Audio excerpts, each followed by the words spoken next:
If ever there's a group of people that I don't need to justify doing a book haul with, it's you guys.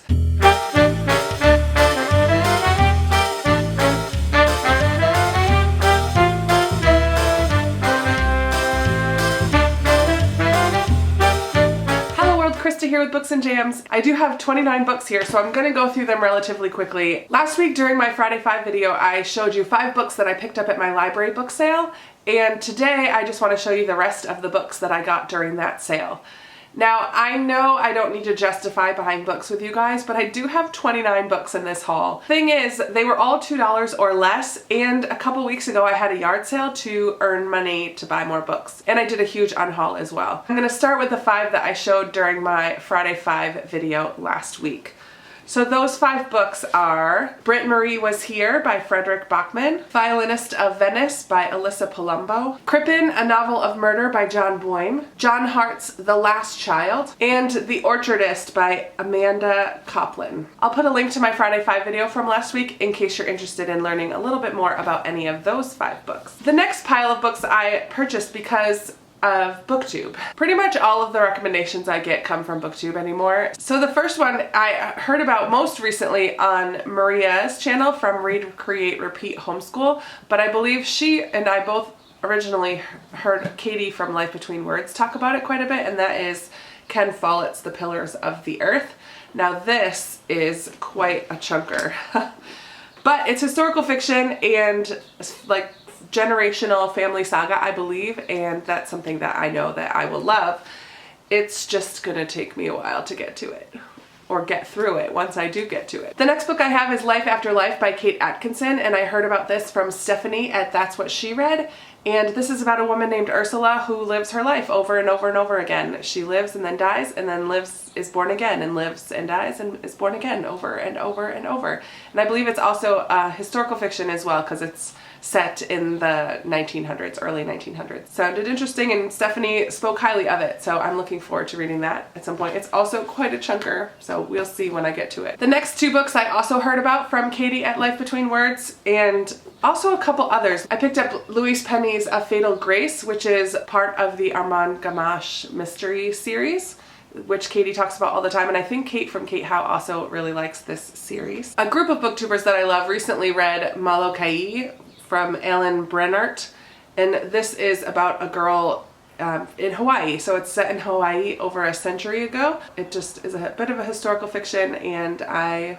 heard them talking about it. Some of them liked it, some of them didn't, and that's okay. I'm gonna give it a chance. We shall see what I think. Jordan from J Bookish, I believe, had to read this book for a class, but she really loved it, and it is The Reluctant Fundamentalist by Mohsin Hamid. He recently also wrote a book that was one of the Book of the Month Club choices. I believe it was Exit West, and I saw a lot of people reading that as well. So this is just a nice little book, but I saw Jordan highly praise this book, and so when I saw it at the library sale, I had to grab it. I can't remember who I saw talk about this one. I think a couple people. This is a nonfiction called Brain on Fire by Susanna Cahalan. This is a memoir of Susanna who, when she was 24, just one day wakes up in a hospital bed, strapped down and unable to speak. The doctors can't figure out what happened, and she can't communicate, and it's just her story of this month of being unsure of what happened to her, but her family sticking by her side, and it didn't last. There was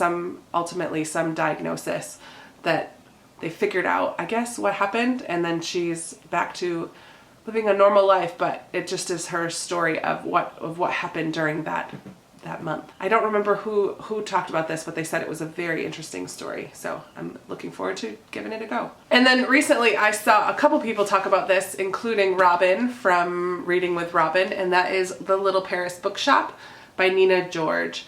And I think in June I'm going to be doing a Try a Chapter tag with books about books, and this is going to be one of the 5 that I choose to give a chance to in the month of June. The rest of the books were not specifically recommended to me by anybody, but I just heard about them a lot on BookTube or just in life in general and picked them up for $2 each. I grabbed 2 more of the Agatha Christie collection that I'm slowly gaining, and this one is Appointment with Death, which is a Hercule Poirot mystery, and this is also a Hercule Poirot mystery, and it's Death on the Nile. So So I will add those to my shelf of Agatha Christie's. A lot of these are going to be pretty familiar to you, which is why I'm not going to tell you too much about them. But I have Sharp Objects from Gillian Flynn. Sue Monk Kidd, I have heard The Invention of Wings. She also wrote The Secret Life of Bees, which I have read, but I've not read this one yet. The Memory Keeper's Daughter by Kim Edwards. Paradise by Toni Morrison. I've never read any Toni Morrison, but now I can if I want to. The Alchemist by Paulo Coelho. The Lake House by Kate Morton, and I now have all of Kate Morton's books that she has written, I believe. It's the hardcover of The Choosing by Rochelle Decker. I have read this a couple years ago. I don't remember anything about it or even what I felt about it, so I'm going to read it again. But Ted Decker, Rochelle's father, is one of my favorite authors. He writes kind of darker, creepier, mystery thriller books in a lot of ways, but deals with evil. She is not quite as creepy and dark as her father is. I believe this is sort of a dystopian, if I remember correctly. Go Set a Watchman by Harper Lee, which I believe is kind of a twist on To Kill a Mockingbird, and this one actually was written first. Liane Moriarty's Truly Madly Guilty. She's pretty popular these days because of the Big Little Lies series on TV or whatever it's on. I'm not sure, HBO I think. But I've read a couple of Liane Moriarty books and I've enjoyed each of them so far. Probably the prettiest cover I picked up at the library sale is Faithful from Alice Hoffman, and I believe Derby from Derby Lane Reading recently read this and enjoyed it. So I'm looking forward to having that, and it's gorgeous. Can you see that? Woohoo!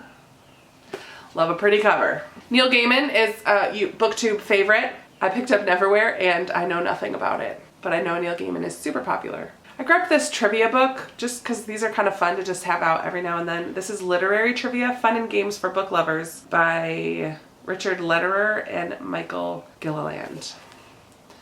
So the last three that I have are all children's books, and two of them I've read and one of them is a gift. I grabbed Stargirl by Jerry Spinelli, which I have read before and really enjoyed, and I do have the sequel, Love, Stargirl, which I have not yet read. So I want to reread Stargirl and then read Love, Stargirl. And I just read Wonder, which is a middle grade, in a lot of ways similar to this, just about being accepting in friendships and love.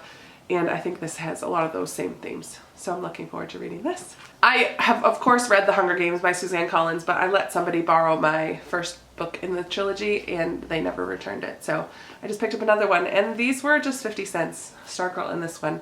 Paperback children's books were only 50 cents, so yay for that. And finally is a gift that I purchased, and it's another children's book. This was only $1. The Wind in the Willows by Kenneth Grahame. It's kind of a pretty copy. It's in fabulous condition. This will be a gift for my goddaughter. So those are all the books that I purchased from my library book sale. I'm not even going to attempt to try to hold them all up, but you can take a look at them there. And look at my Vanna White action.